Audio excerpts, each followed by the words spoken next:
David Brodeur joins the podcast today. How are you doing, David? Good, you? I'm doing very, very well. I'm so glad to have you as a returning guest today because we're going to be getting into some of my absolute favorite topics at hand, which is the symbolism of mountains, the story of the Transfiguration on Mount Tabor, the sci-fi film Arrival, of which the last several conversations have just been fantastic. So consider this just a continuation of that, folks. So David, before we get into that, I just need to share something that whenever I posted a recent video called Our Cross and our ladder to heaven, or excuse me, our altar and our ladder to heaven, the symbolism of the cross, you left a pretty interesting comment. So let me see if I can pull it up and we'll just kind of read through it. I think it's a really good starting point to open up our discussion. Let's see. So our altar and our cross, it was a shorter video that I did. It was about 10 minutes. And it had a lot of really great comments and you were among them. So there we go. Can you see that all right? Yep. Okay. So you wrote, great video. There's so much to say about that symbol, the cross. The pattern itself is so full of God's energies. Also, as a side question, did you print an article just to show the picture? If so, that's pretty boomer. LOL. Yeah, I guess that's a pretty good comment. So, Mr. Brodeur, I just have to set the record straight.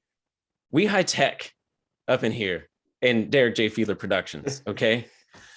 So we're talking about this image here, right? David Flora's art piece for the article on the Symbolic World blog. Okay. Well, I just have to make sure that my audience knows how serious I take my tech here with our production company. Okay. We just don't have excellent B-roll shots like that. We also have high quality photography and video. Okay. We have high production, high print, rapid film. Okay. You see that? Not just that. We also have B-roll video. Okay. On tape. That's we have a pretty the best. good one. Not just that, but we have the backing tracks to really make these talking head videos pop. Okay. We got some of the most high resolution vinyl in our production company. Just thought you should know that. Now I'm going to be waiting for that Prince of Egypt analysis next. Yeah, maybe you got me on that one. Well, first I have to rewind the tape because someone forgot to do that. Remember those stickers, Be Kind, Rewind? Yeah, that's pretty nice. It was fun because you could watch twice the movie because you could watch it as it was going backward. Oh, yeah, that's right. So are you feeling better about the standards that we uphold here at Derek J Fiedler Productions? Yeah, I'm pretty good.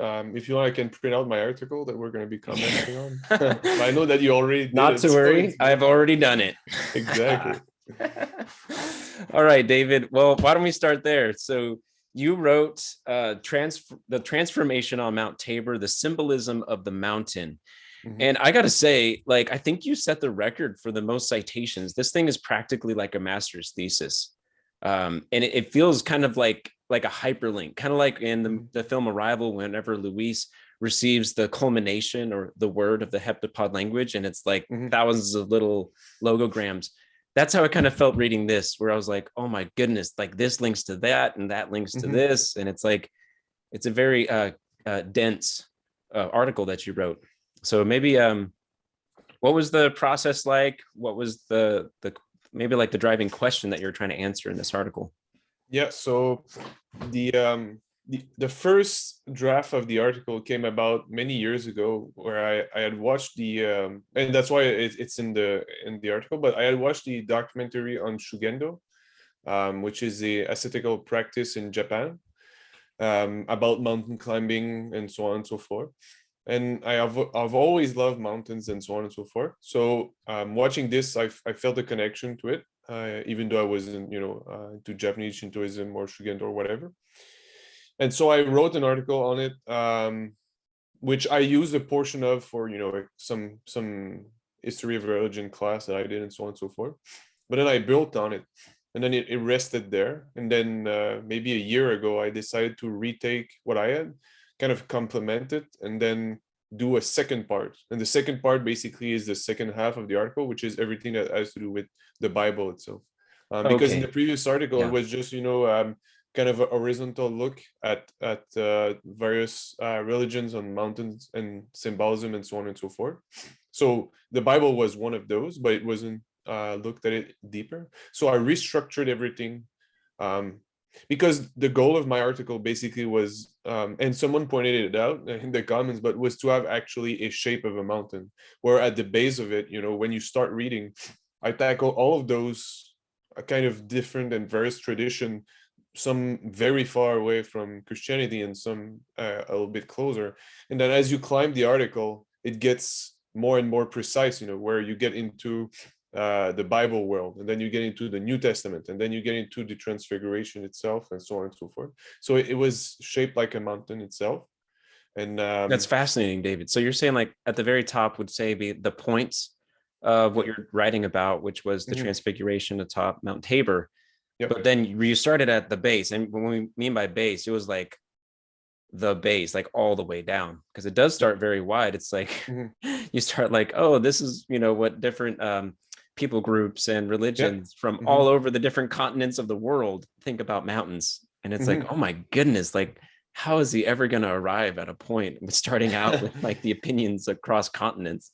Yeah, but and that's kind of what I wanted to show, in that even though some of those various places have different views on the mountains because of just historical contingencies and so on and so forth, they still have that um, like that broad view of mountains as being sacred. And then that sacrality can kind of get interpreted differently. But in any cases, there is always this kind of same motif where things can happen on mountain that cannot happen elsewhere, Of course, in most of these places, it's not just mountains, of course, that can provide this kind of liminal space for things to happen, but mountain is definitively one of them. And we might, if we take, let's say, an anthropological approach, we could say, for example, it's because mountains in themselves, because of their physical feature, are more prone to that. Like it's more and more difficult to access the top, and the more you are at the top, the more dangerous it is, and the more you are at the top, the more you can see below the plains, if you want, and you can see more things than the people at the bottom So you're of the saying what valley. happens atop the mountain stays atop the mountain? Yeah, exactly. To be honest, yeah, because like it cannot be really described.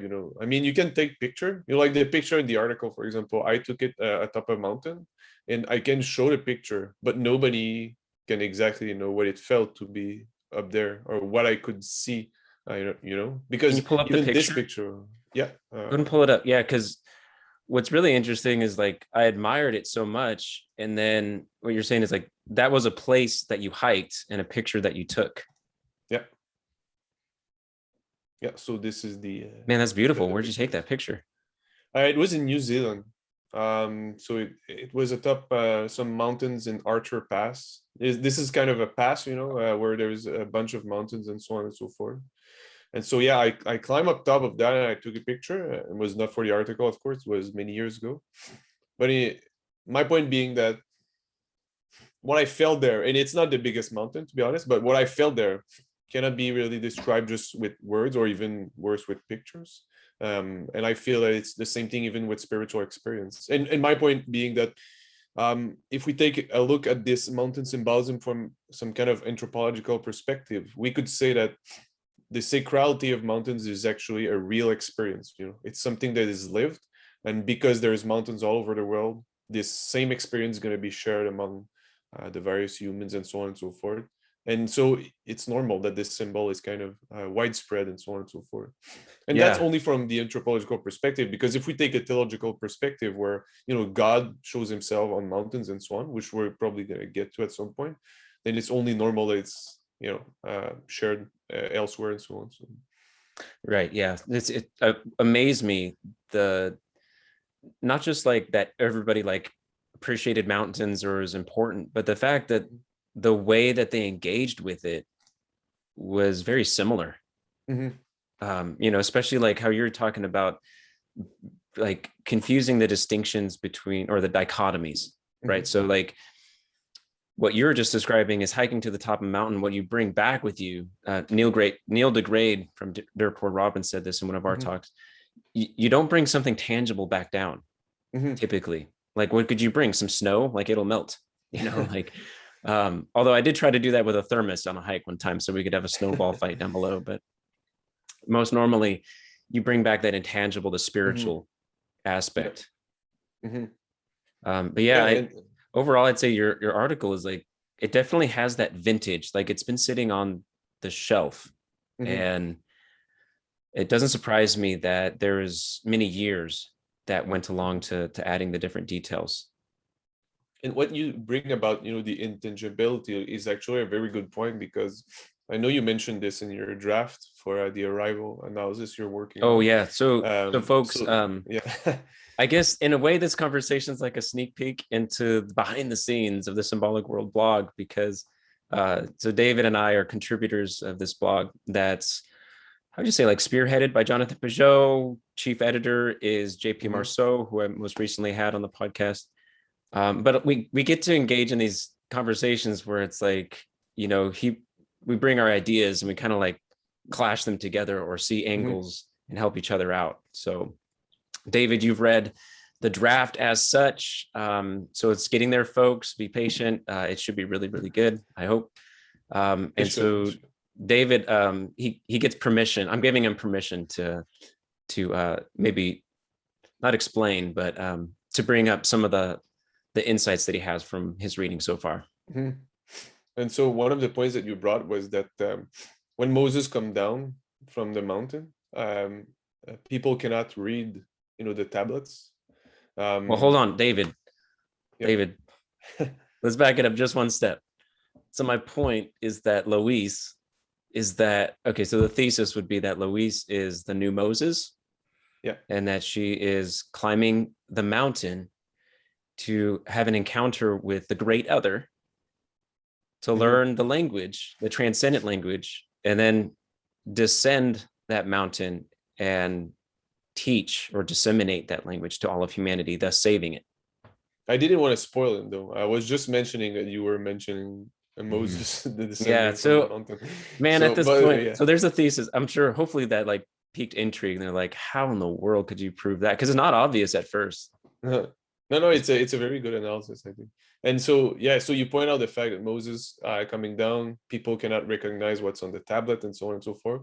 And I think this is directly linked to what you just mentioned before about not bringing anything tangible when you go down the mountain. It's kind of a specific experience that cannot be necessarily shared. It kind of also loops back into what I told you last conversation on not recorded, where I mentioned Elijah or Elisha. I never remember in English which is which, but about Elijah is the one that chariots of fire went up. Elisha is the one that struck the Jordan and it split right after, received the double portion, the mantle. Yeah. So when I said that the servants cannot see the army, but then he gets a glimpse of it for a moment. I feel that there's a lot to say about perception. When you get up the mountain, what you can share can only be understood by some, in a sense. And I don't mean this necessarily in an esoteric sense or whatever, but I mean this in the sense that you need to have lived it to be able to kind of share it, at a specific level. And it's kind of the same thing with truths about God, just theology and so on and so forth. At the highest level, it's experiential, it's not just intellectual. Yeah, that's a fantastic point. And what I liked about that too is, I mean, you wrote an article on perception, perceiving the invisible God, which kind of set a chain of, how do you say it, revelation, or like a sequence of events where JP wrote on it as well because it inspired him. But then it also inspired me in my approach to seeing deeper insights into this film, amongst other things too. So it was almost like you just said the word perception, or at least I read it at JP's article first, and it just like unlocked. I was like, oh my gosh, that explains everything. Yeah. Right. It like shot me up to the top of the mountain. I could see things together. It's like being able to see the forest from the trees. Right. So you're in the trees and you're at the base of the mountain. Right. And then that's all what you see. But then if you were to like ascend the mountain, like in certain hill ranges around here, like nearby in California, we have Tahoe and the Sierra Nevada mountain range. We also have the Colorado Rockies, and in hiking and biking those areas, like it gets above tree line, kind of like in your photo in New Zealand, where like the trees start to fade. And by the time you get up there, you can see the borders of the entire forest. You can see not just trees, but like the category of forest. And then in your article, you also talk about, once you get to the Christian part of the article, or say like the biblical perspective, you mentioned that once you get up to that point, you can see the unity as well as the multiplicity within the mountain. So how would you? Well, the way you put it actually is probably much better than I put it in my article. When you say that when you get up the mountain, you get from the lower level where you see trees, and then or rather you see a number of tree, it's still quantitative and individual in particular, but as you go up you can see a forest, as a single unit, and in a sense it's kind of going from the particular to the universal. It makes a lot of sense saying it like that. Well, I have the added advantage of having like all of these colloquial folk terms too. So okay, so I guess starting with part one, when you introduced the Shugendo, am I saying that right? Shugendo? Yeah, I think so. Shugendo, yeah. I'm not a Japanese speaker, so we're probably gonna have some language nerd that's gonna. Oh, please do. Yeah, right in the comment section. So Shugendo, that section impacted me in so many different areas. It's like, okay, so not just an arrival, but also the fiction book on the zombie apocalypse and this people group that it was like right before I read this article, I was like, I think instead of living like in a plane, they need to be living on a mountain. And then all of a sudden I read this, I'm like, these are the people that I was just like beginning to intuit. And so it was like, it just put detail and a structure to everything that I just like begun. Like it was just like a little coal, and then you just blew it into a flame. So like what really stood out to me is the fact that they look at the mountain as a means of acquiring power. Or especially like the aesthetic. Well, I guess it's kind of a mix. It's like an aestheticism to hike the mountain or to climb the mountain to the top. But then it's not like it's a teaching. You have an interesting way of saying that. But specifically to gain that power, it's at that experiential level, not at like the intuitive level. Like they don't teach it at the base in the camp. You have to climb all the way to the top. And so in that, the mountain becomes the teacher. You say, but that word power, you say, it's not just about might. Or, I'll add this. It's not just about like the images that we get when we think of electrical power. Because I think sometimes we confuse like a modern usage of it. But it has to do with potentiality. So can you explain a little bit about what that means? Yeah, well, if we think, and any people that have, for example, listen to Lord of Spirit podcast are going to know what I mean about that. But, like, for example, the body is kind of a nexus of potentialities or a nexus of power. So we have all kind of those powers. And we've been so raised up on superheroes and so on and so forth that we think of powers as being something that's out of the extraordinary. But I mean, just the being able to see to being able to hear, being able to smell, to taste, to touch, etc. Those are all powers that we possess as human. And like I say, it's not about extraordinary or supernatural power or whatever. It's just about our body as a nexus of power. We have all of those kind of power that we can express. And so some of those powers are not physical necessarily, like the nous or intellectual reasoning and so on and so forth. And it's the same thing, for example, with we were speaking earlier about perceiving spiritual things and so on and so forth. But then for them, for example, for the Shugendo, those powers are about self-mastery or winning against the passions and evil spirits and so on and so forth. And they're very real powers in the sense that being able to control oneself is a power. It's a power that we are endowed as human beings, but then it's varying degrees from one person to another. And so that's why asceticism is directly linked with powers, and that's why, for example, if you read the Desert Fathers, you're going to have some stories about those very, very ascetic people being able to use powers that we would consider as being extraordinary. But it's just because, in a sense, in our fullness, let's say as divinized human beings, we would have much more powers, or the actual powers that we have right now would be full. They would be fulfilled, filled to the full. And this would give us access to all kind of different perception of reality, or even engaging with reality. And that's why I'm thinking right now of the Desert Father that says, he goes to see his Abba, his kind of spiritual father, and then he tells him, look, I can fast, I can do this, I can do that. I have no more passion. I pray every day, etc. What else can I achieve? And then he says, well, if you want, you can become all flames. And then he just basically puts himself in flames. Oh man, David, you just took away the climactic moment of my article and video essay on the symbolic world on the symbolism of the burning bush. Yeah.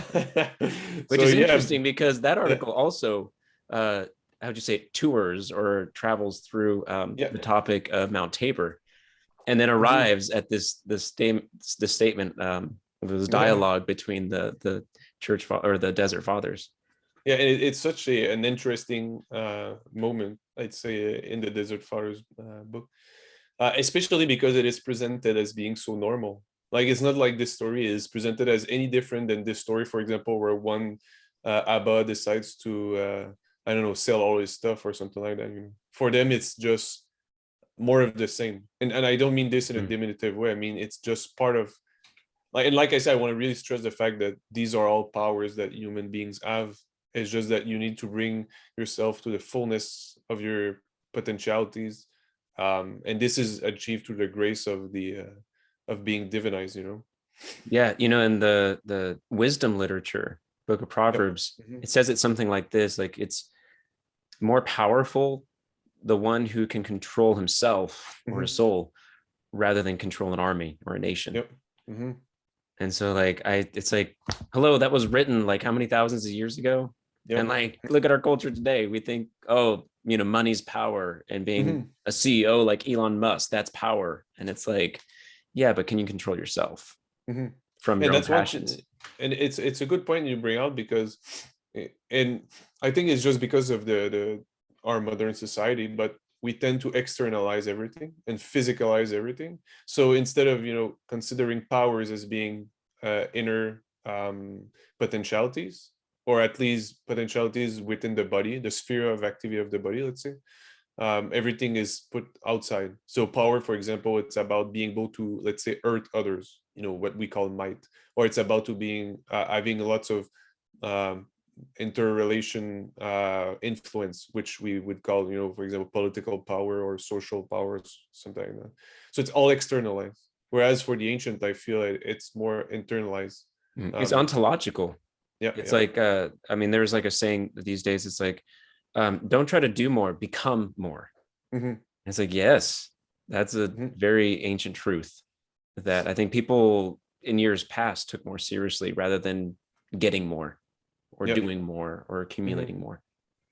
No, it's a very good point. And I feel that this is why, for example, the Shugendo resonates so much, because it kind of has this same and one of the reasons why I liked so much Shugendo, and when I watched the documentary I liked it so much, is because they are very much at a very experiential level, and they are unapologetic about it. And what I mean by this is that in Christianity in general, even though in some circles it's less of a deal, but just in general in modern religions, or religions that are living in the modern world, we tend to kind of let go of all the experiential, the ascetic, the lived religion, praying to the saints, exorcising our houses, getting on with feasts, name it, participating in liturgy, etc. So all this experiential kind of facet of religion is kind of being shunned at or looked differently. The intellectual is superior, etc. But for these guys, if you watch the documentary, for example, you're gonna see some of them are like working in an office, crazy hours and so on and so forth, and then they go out there and they have no real religious connection or whatever. They don't go to a church or whatever, they don't necessarily have a community or whatever, and then they go out there for a couple of days or weeks, they climb mountains, full on prayer, full on experiential living, full on doing stuff for the spirits, etc., and they are unapologetic about it. And I feel that this is something that we sometimes miss, in our own culture, even in Christianity and Orthodoxy and so on. Like, we're going to speak between ourselves about, let's say, demons or angels and so on and so forth, but then when we speak to others, we kind of not necessarily let go of it, but sometimes we kind of, whoa, it's well, and I don't mean this in a bad way, but sometimes we're going to resort too quickly to intellectualized version of these realities, these spiritual realities. And that's why I like, for example, Lord of Spirit podcast, because they try to bring back this intellectual view of these spiritual realities into something really concrete, something that we see everywhere in the Bible, that we see in our prayers, that we see in our liturgy, that we see in our church service, and so on and so forth. So it kind of all makes sense because of that. Yeah, I like how you point out that it's not just asceticism and it's not just like liturgical life, but you really need both. Yep. And we see this exemplified through the climbing and descending of the mountain. But yeah, like I lived down in Central America for a bit, and there's so many of those types that was all 100% or predominantly experimental. And we hiked this mountain, Mount Chiripo, and it's in the Talamanca region, like right in the spine of Costa Rica. And it was like a terrifying experience because we did it at night. We started at like 9:30 at night, and we hiked all the way through the night, through sunrise, arrived at the top, I don't know, sometime in the late morning. So it took forever, but it was like eerie because we're doing it at night. We get like midway up and there's like this little cloud sending out like soft lightning strikes. It was like, oh my goodness, am I in the heavens? This is crazy.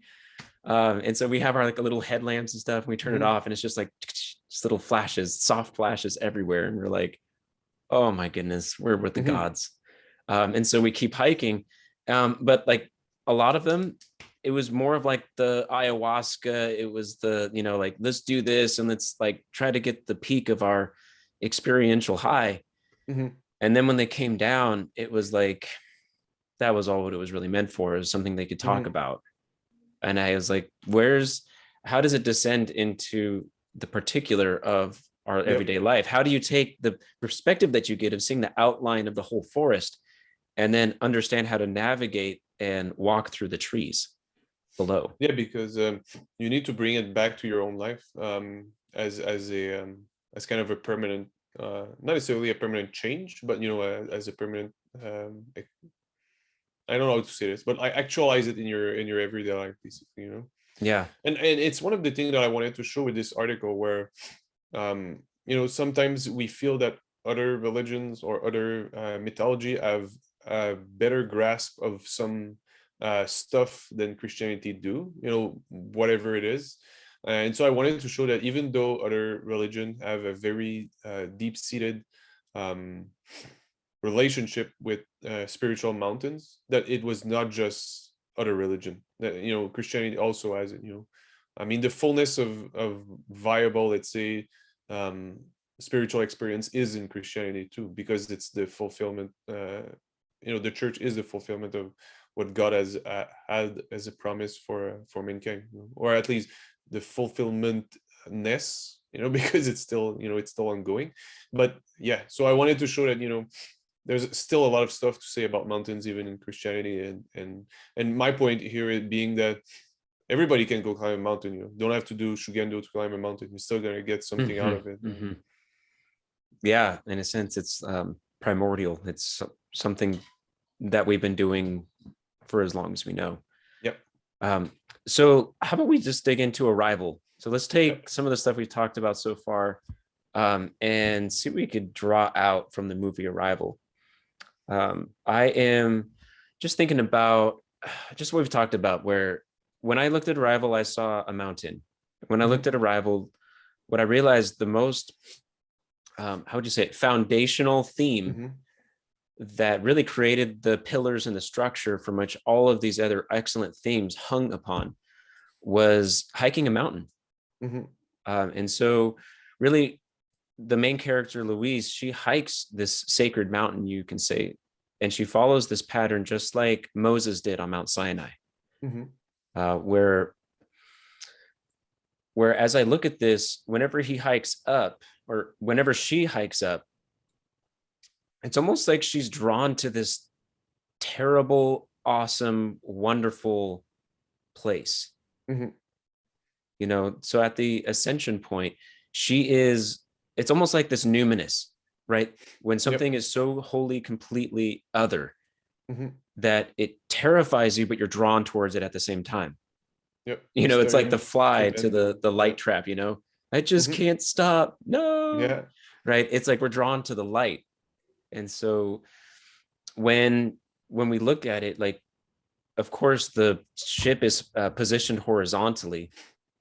And then whenever she makes the ascent, it's like you could see, like, they show like pictures of her trembling, like there's trepidation, but like complete wonder at the same time. And like you mentioned that with the shugendo, is that like that's part of their ritual. Like they want you to be terrified. What was it like? They actually like hang people upside down and like do all sorts of things to like intentionally make that the initiatory first step. Yeah.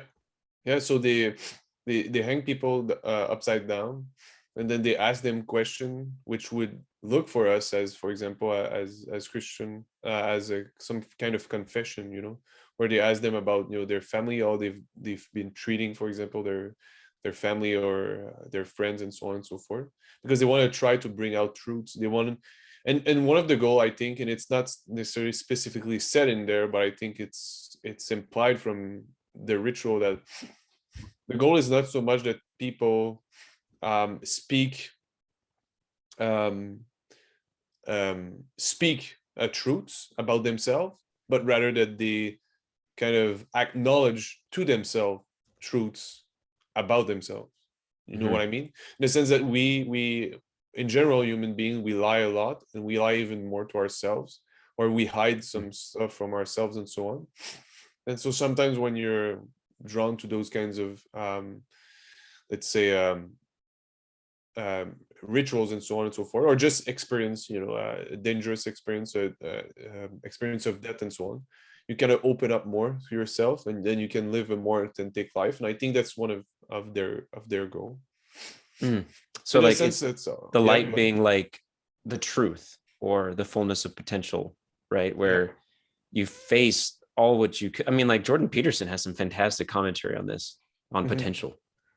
And I'm not sure if he quite understands how profound of a point he's making. Maybe he does. But just that, like, potential, you could think of potential as like the glory from on high that shines down like the sun. Right? Like, and what's so cool is whenever Luis approaches, and just like how Moses gets rid of his garments of skin, he gets rid of his, leathery sandals. because he's on holy ground. Yep. It's Louise who takes off her garments of death, or her plasticky, I don't know, her like orange contraceptive looking suit, that she like gets rid of that.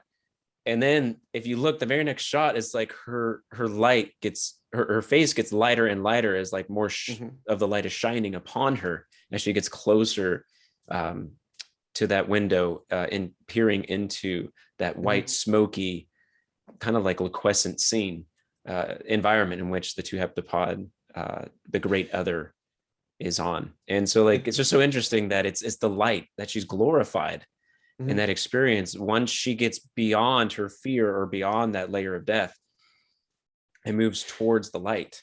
And it's interesting that you point this out, because if I remember correctly, the reason why she takes out the suit is because she sees a bird, right? Yes. Yeah, and so I know that in a lot of religions, especially Middle Eastern religion, so it's also appearing sometimes in Christianity, but also mostly in Islam and so on. Birds are kind of symbols for angels, like they're messengers of spiritual realities or spiritual truths and so on and so forth. So it kind of makes sense in this case that, you know, it's a bird that's basically telling her that she can take it off, although indirectly, you know, it's the same, you know, it's a sign.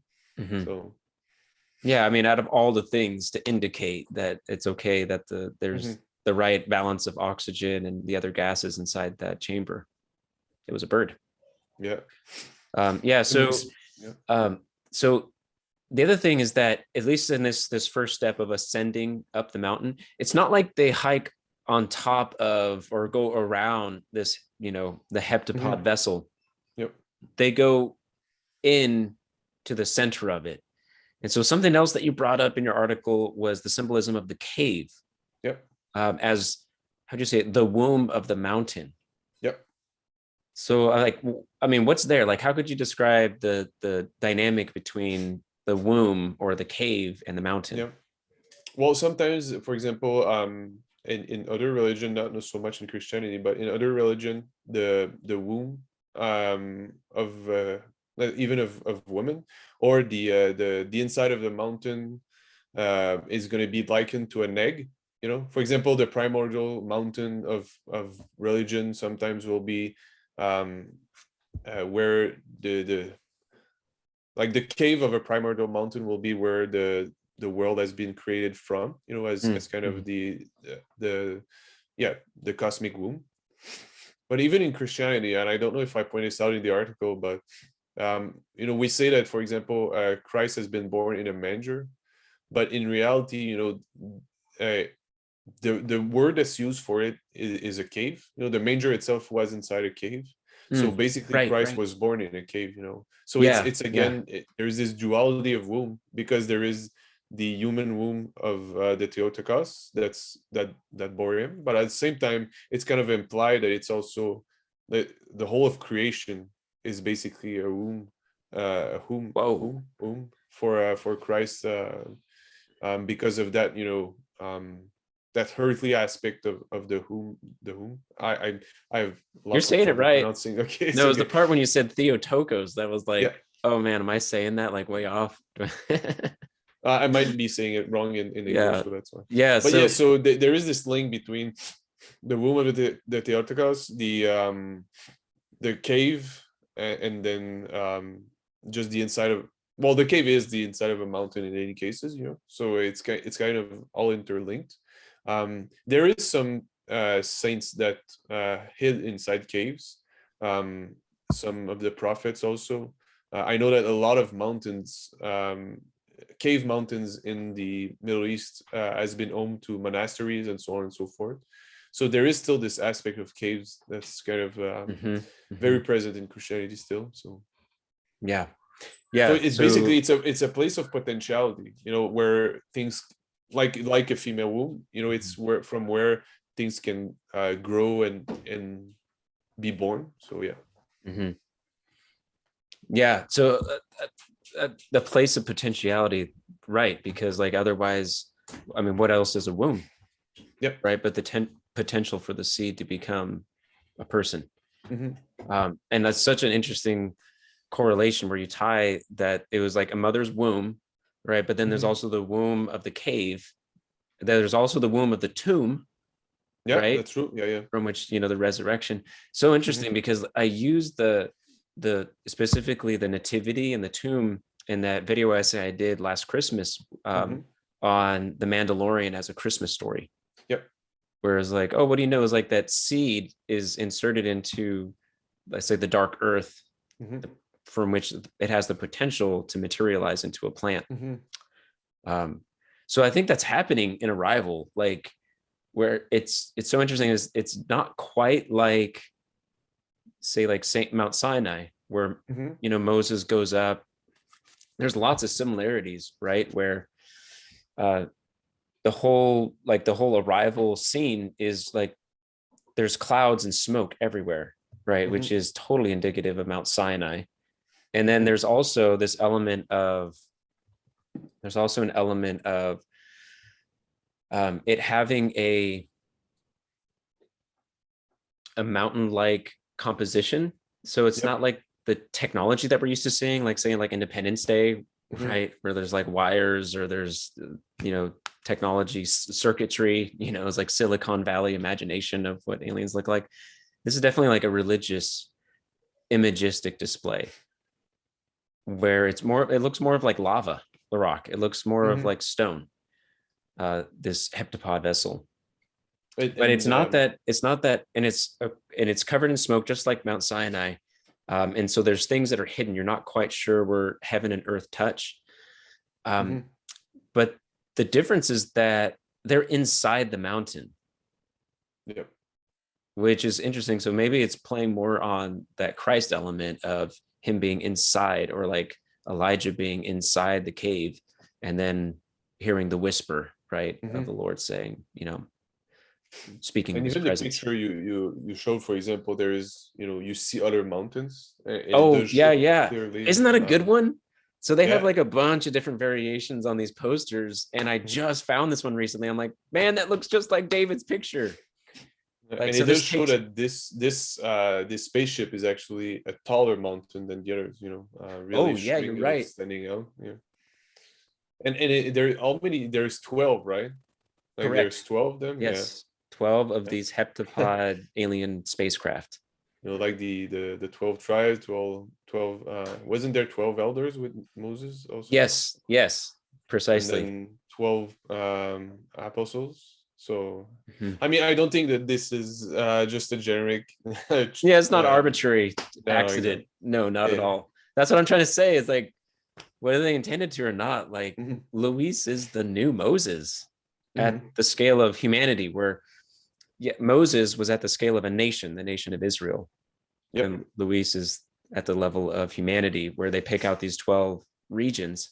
Hmm. Um, and I have a couple other theories. I'll save them for now as to why they chose those regions. Um, at first, they kind of like explain it away in the film and the book from which it's derived. But if you look at the locations, there's a pattern there that I'm still trying to unravel. So, okay, so at this point, they're like in the mountain. We've narrowed down, we've selected an intermediary, right? So from the many to the few to the select to the one Hmm. intermediary. And in the story of Exodus, we have Moses, but in Arrival, we have Luis. Yep. And may I just say something?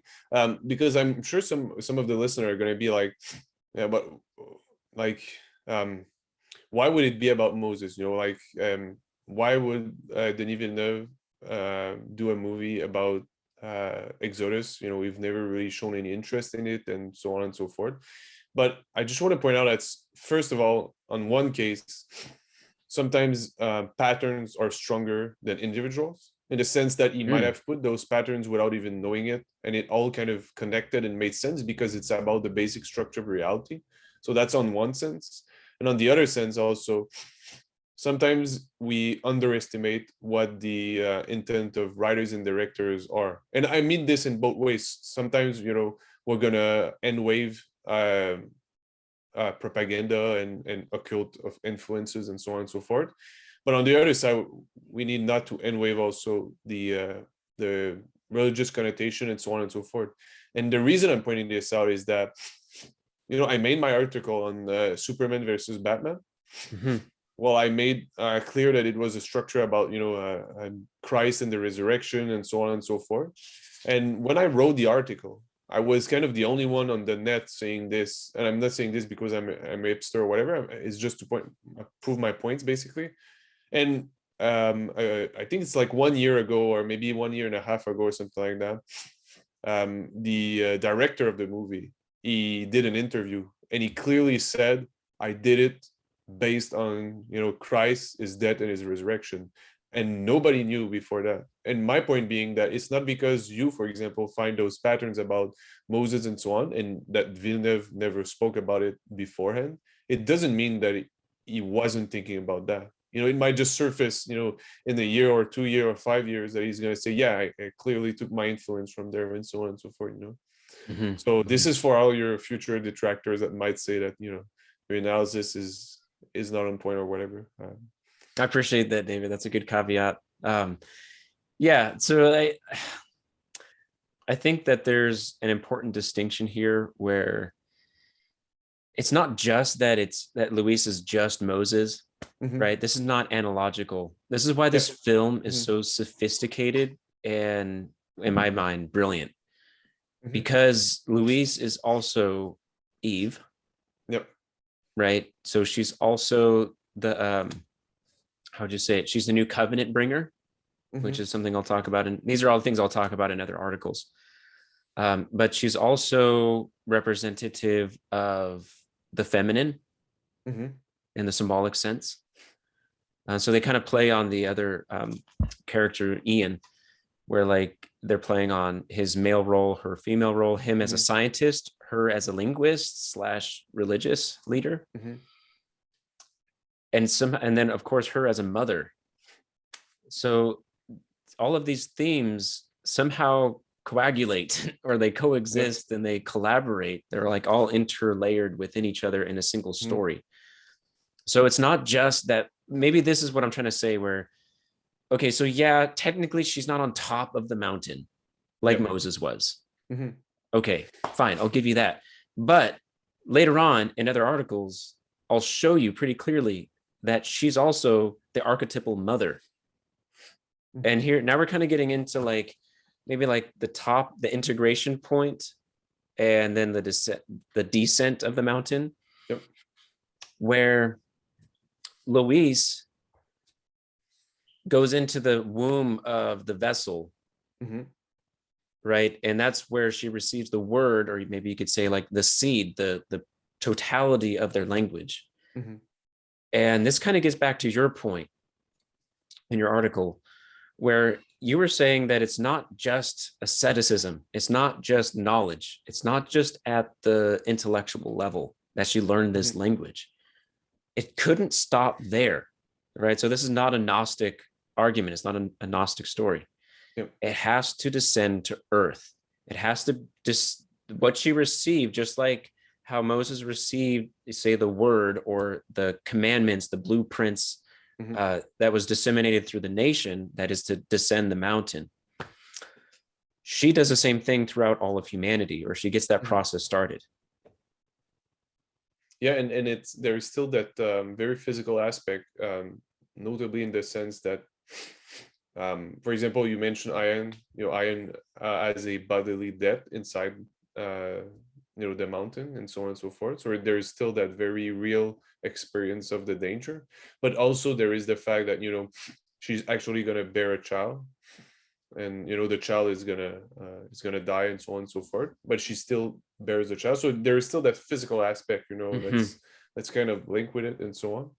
And you're right to point out that it's not exactly just as Moses, because if it would have been the case, it would have been much more, let's say, dangerous. And what I mean by this is that if she would have climbed the actual top of the mountain and she would have received knowledge from various beings, the story would have been much more about Enoch and the Nephilims than it would have been about Moses and you're right, the descent and so on and so forth.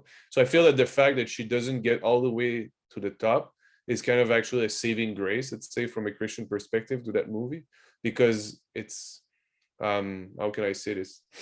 It's not trying to say that the Heptapods are God, or they're replacing God, or they're, kind of doing God's job or something like that. They're still basically saying that there is a distinction between and also, I mean, we could go and do a criticism of Arrival, and I'm sure we could probably pull out some Nephilim stuff in there, but it's still just it's still a movie, so they're constrained, by time and space and so on. So they cannot explain everything, and they cannot defend against everything. Yeah, given the constraints of film and 2-hour attention span window, it's like, it's impressive what they're able to communicate without ruining the other themes. Like there's all this elbow room. It's like, how do you fit all of these people, all these, stories and sub stories and conflict all in one place? So like I'm still working out the theology of the heptapods. That'll be down the road, but certainly they're a transcendent, lofty being. They're the great other, right? And the totality of it. They're nothing that's on earth.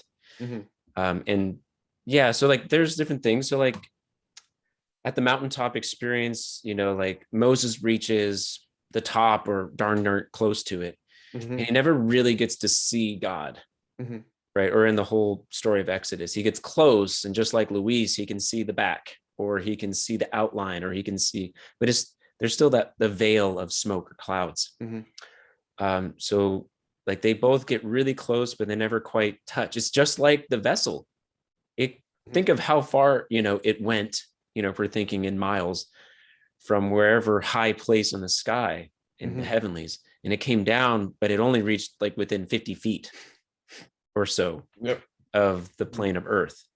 And so it's like almost like we got within maybe 50 feet of the mountaintop, so to speak, and then they came down within 50 feet.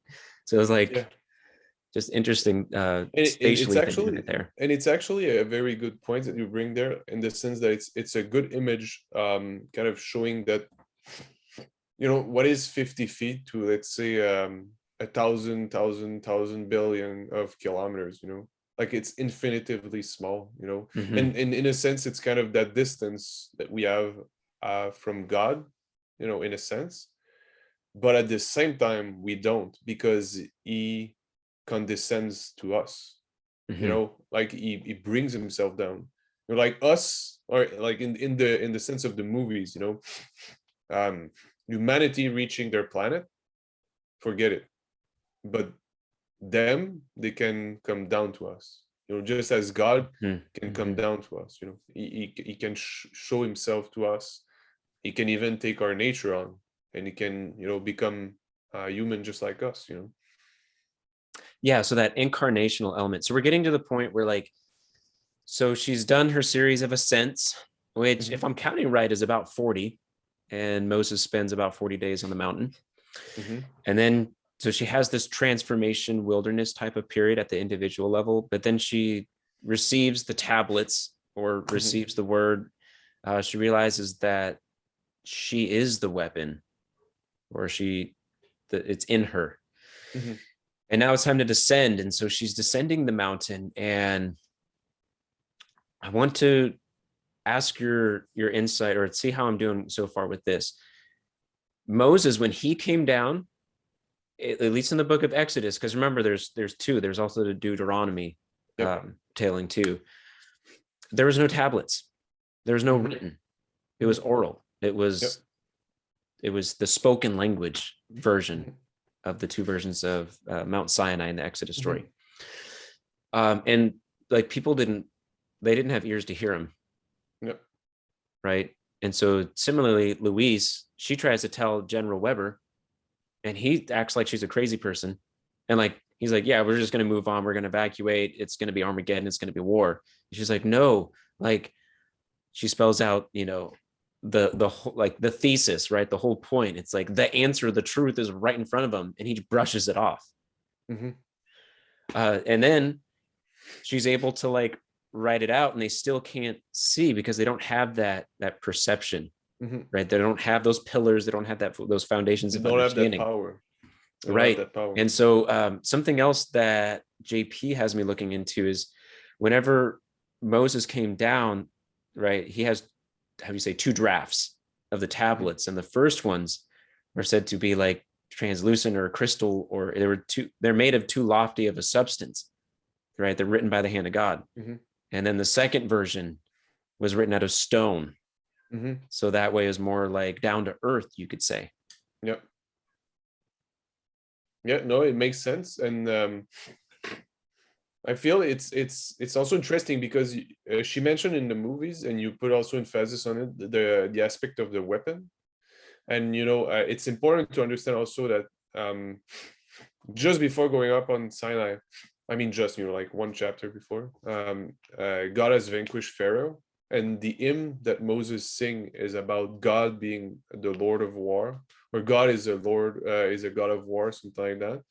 And then around the mountain, they also wage war on the Amalek, which are a demon giant cult that want to attack the mountain, the mountain of the divine council where God is, and so on.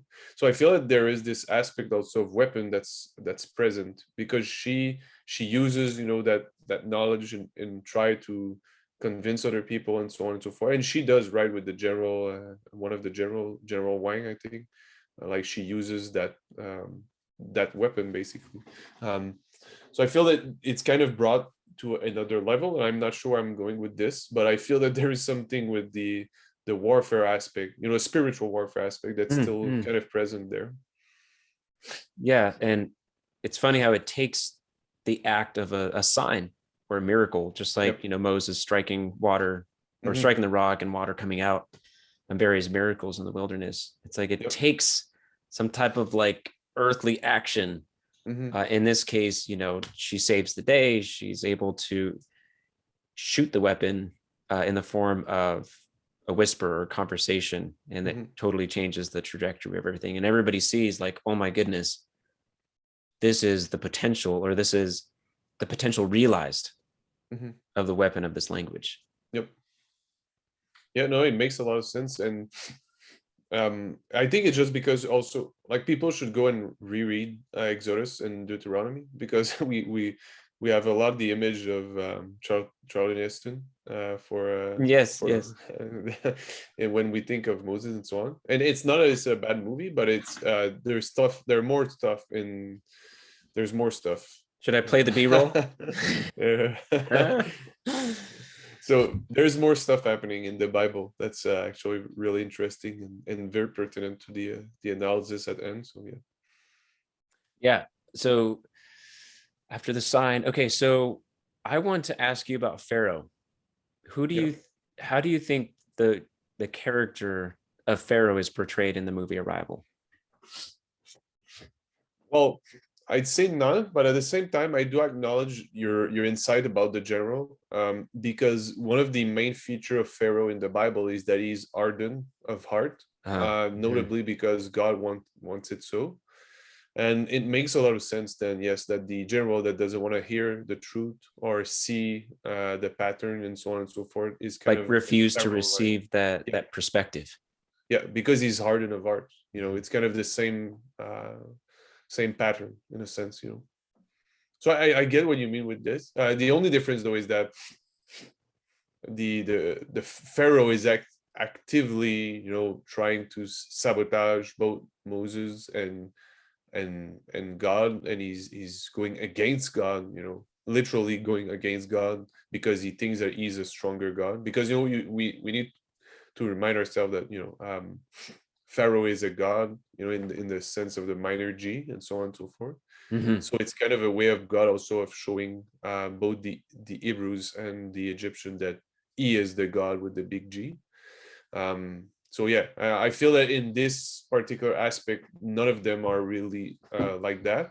But I do acknowledge your insight about the general being kind of hardened of heart, like Pharaoh is. Yeah, and I haven't totally worked this out, so stay tuned, everybody. See where I arrive at this. The element of Pharaoh is interesting because I did notice that she was able to, again, this kind of ties into the other forthcoming articles, but that in a very feminine way, as in with subtlety and with nonviolence, she's able to turn the very stubborn heads of the war figures. Mm-hmm. Just like Abigail was able to King David when he was like hell-bent on killing Nabal, the fool. Mm-hmm. And it was with her sacrifice and her grace and her speech that she was able to turn his head. Mm-hmm. And there was no war, there was no conflict. And it was through her subtle speech. Mm-hmm. So too with Louise, where Louise whispers into, I mean, maybe General Chang is Pharaoh, but Chang, when she whispers the message or his wife's dying last words, Mm-hmm. he softens his heart, Mm-hmm. right? His guns, he tells them to stand down, Mm-hmm. and his military retreats. And I just love that we're talking about this. I didn't think we would, because in our last conversation, we were talking about war and symbolism and your experience as a soldier. But he turns his head, he softens his heart.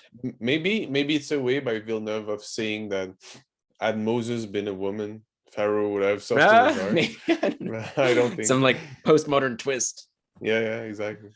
Well, at the same time, that's actually a good point. There is also a limit to whatever, let's say, whatever link we make with the Bible, because at the end of the day, until proven wrong, Villeneuve is not, a devout practical praxis Christian or whatever. So, like, I doubt very much that he has a need to keep the integrity of the Exodus story intact. Mm-hmm. It might still influence him greatly, but there's still always going to be, some fundamental differences. Mm-hmm. It might be a case of like the Wachowski brothers or Wachowskis, Wachowski sisters. Yep.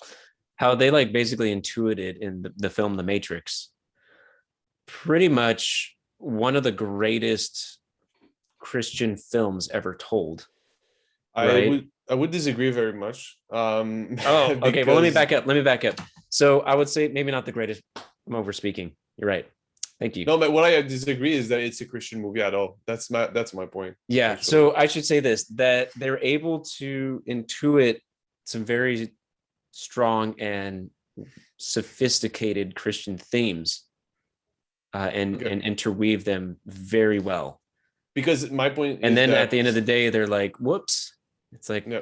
Well, my point being is that it actually makes a lot of sense that they did it oopsie, and that, for example, they retroactively want to say it was about their change of gender and sex and so on, because it's actually a very, very Gnostic movie. And we all know that transgenderism and transhumanism is very Neo-Gnostic in their philosophy and ideology.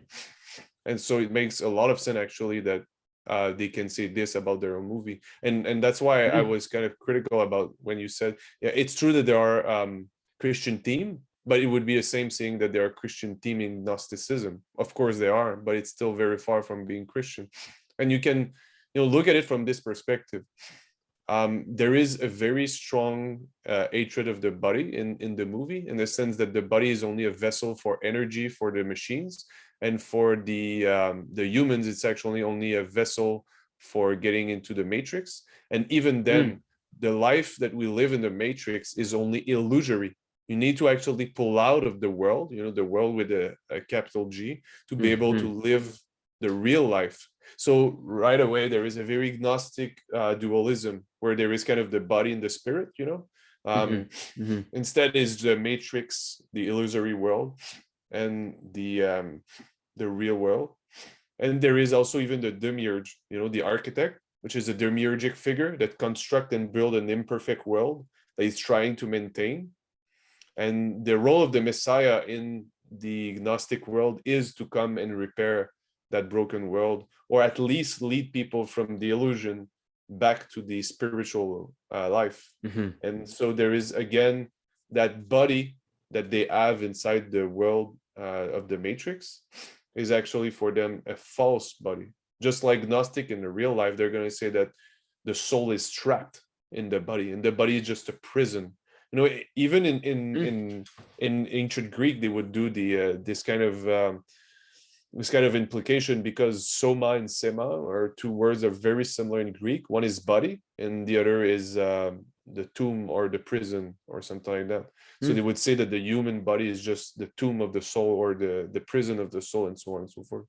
So yeah, so basically, like a crash course, Matrix is a Gnostic movie. So it's well, that's fascinating. So yeah, they are a Christian team though, because of the messianic aspect and so on and so forth. And I agree with you. Yeah. Well, I would say if you were to follow maybe like the outline, right, which I mean, not a big spoiler, it's following point for point the hero's journey, as Campbell lays it out. And I've seen someone present a very convincing argument, you know, just lay it out. It's just like the Star Wars A New Hope.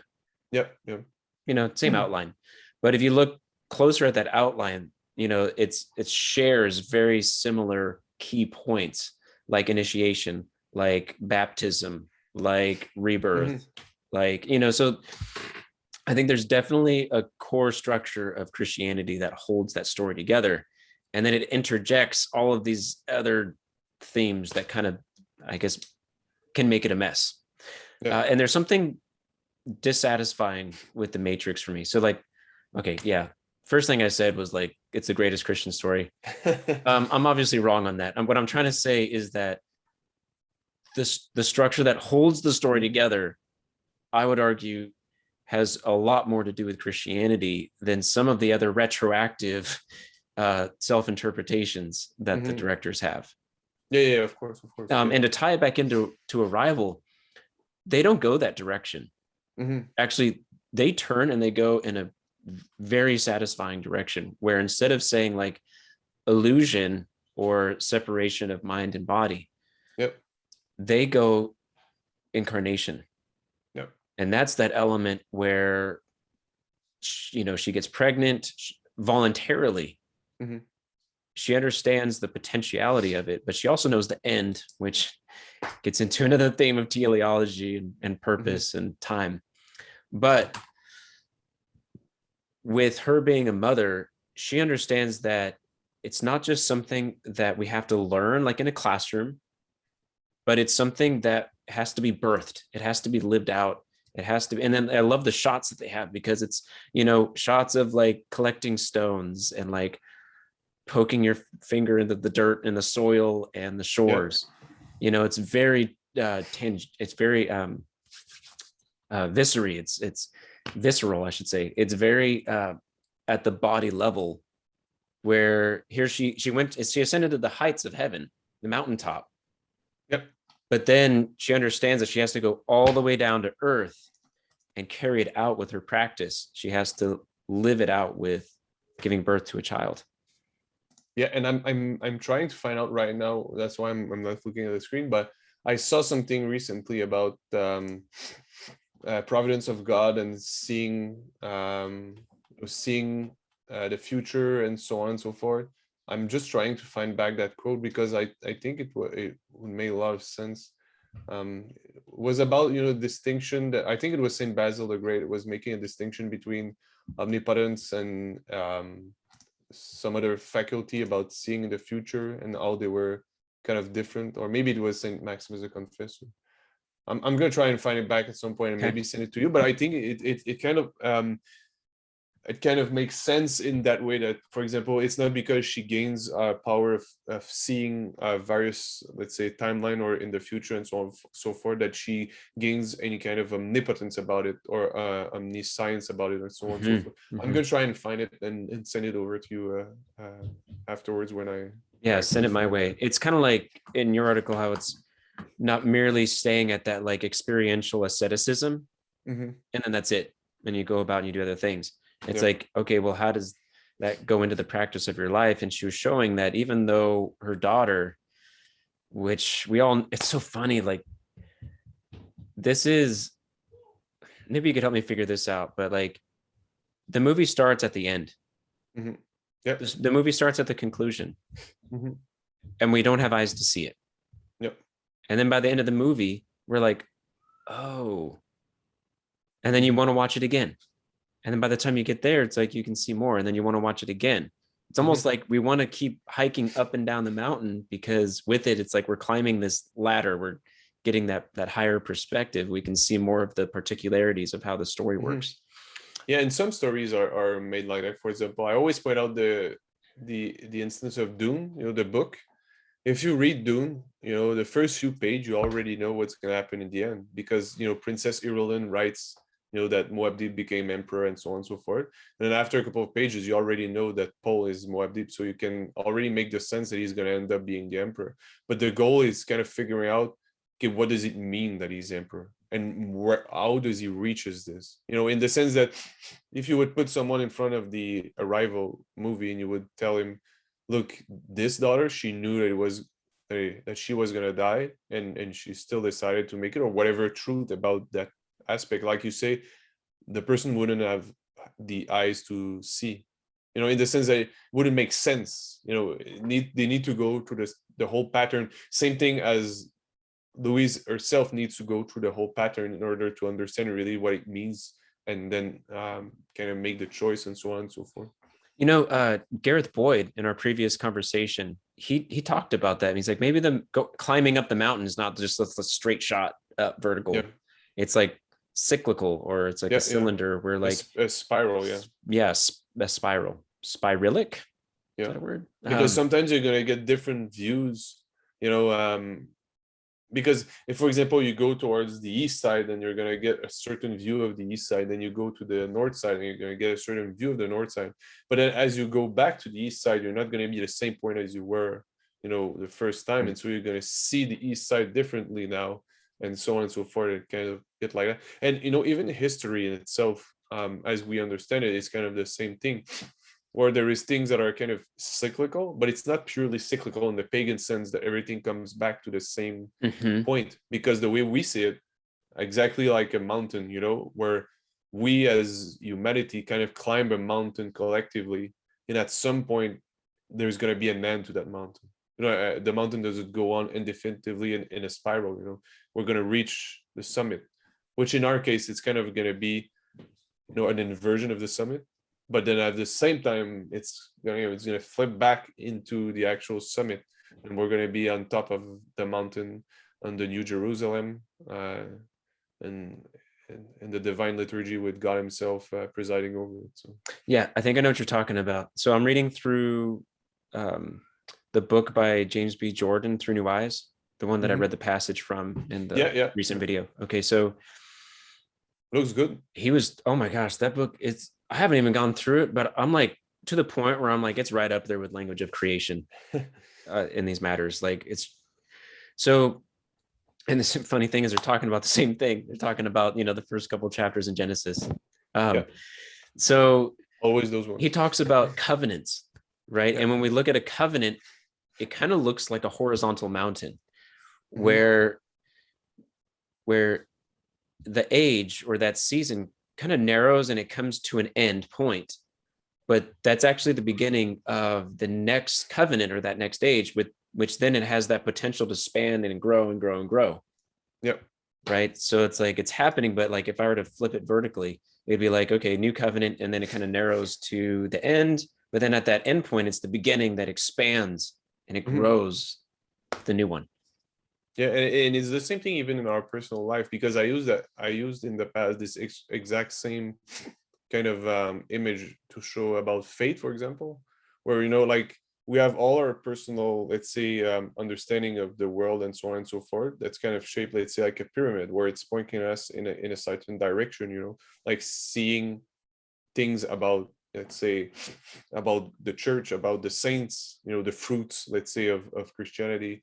About our own personal experience of divine matters and so on. It's kind of shaped like that, where it's pointing out towards something, but that very small, narrow bridge at the top of the mountain, you still require that faith to kind of push you then upward into the realities of God and so on and so forth.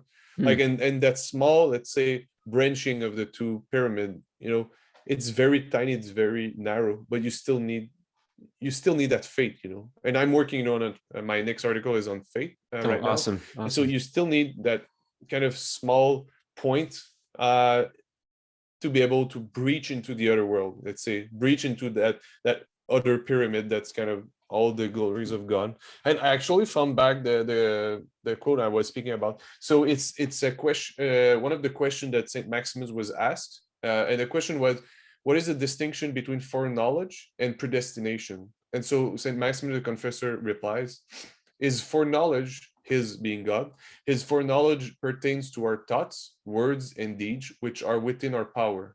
But his predestination pertains that to which befalls us and is not in our power. So in a sense, what in the Wow. arrival happens is that she has foreknowledge, but she doesn't have predestination because she's still, it's still outside her power, you know. She still have like she cannot, for example, in the case of her child, she cannot change the fate of the child, whatever, but she has foreknowledge of it, you know.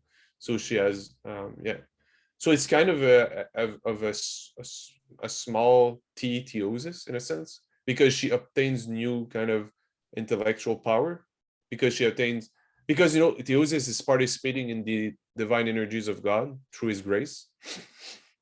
So in a sense, if foreknowledge is one of God's power, let's say, it's only normal that some portion of theosis, some portion of divinization would lead us to some kind of foreknowledge. And actually, you know, we sometimes have saints, right, that have foreknowledge. They don't have predestination because this seems to be to God alone, but they have foreknowledge of events and so on. In lives of saints, we have this a lot, you know, where they're gonna say, oh, this person's gonna come and speak to me or do this thing or that thing, and then it all unfolds and so on and so forth. Yeah, I think that's a fantastic place that they arrive at, where it's like she doesn't believe in beginnings and endings, and even though she knows the end, it actually imbues her present, you know, moment to moment life with meaning, manifold meaning. And so then she appreciates all of the tiniest little particulars, like the very base of that mountain, like down to her daughter playing in the stones on the seashore. That it, I don't know, that's just a fantastic argument, the way that they were able to communicate it on film. Yeah. And it's especially for today, because like that is, gosh, that's like the meme we hear all the time. It's like, how could we ever bring someone into this world that is just so filled with malevolence and suffering and debauchery and chaos? Like, how could we do that?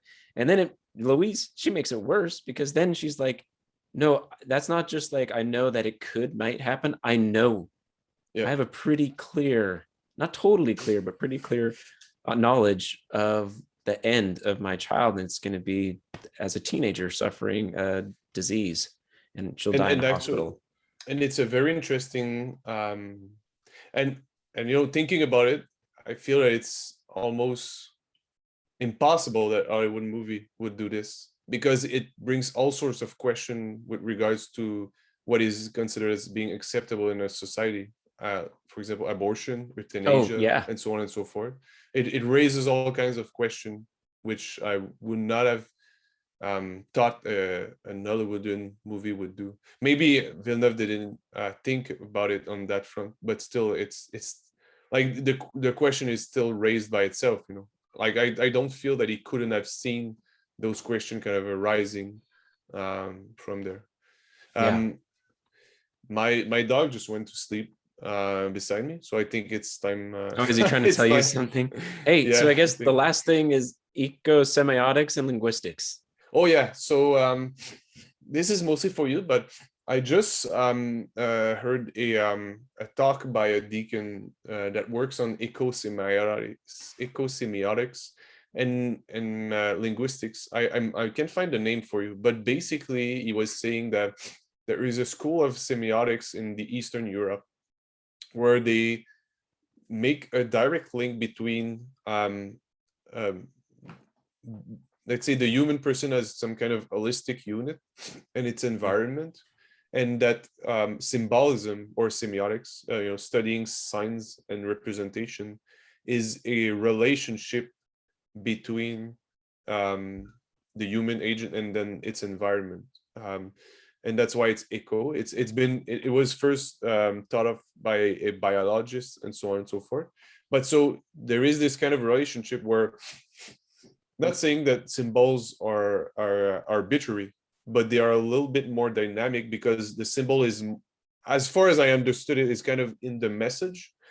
And I felt that there was something to do here with how linguistic is presented in Arrival. And so I'm going to shoot you the name of that guy. Maybe you can go and read. Well, I said that guy should be a little bit more respectful. He's a father deacon. So this deacon's work, maybe you could go and read it, and maybe there's something really good.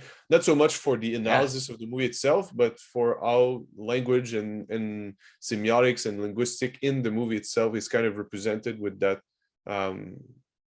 that, let's say, magic language that the Heptapods have. So yeah, I mean, right off the bat, just saying that symbols are dynamic, it makes a phenomenological argument too, where that it's from I the guess so, but I perspective of, just heard a talk about him, so I didn't read anything about him, and Yeah. so well, it definitely all has me good. thinking right off the bat, like, Yeah. because the human agent and the environment, it's like if you were to take that hourglass shape, it's Yep. like, I guess the old argument is like you put the human right in the middle of that thing, Mhm.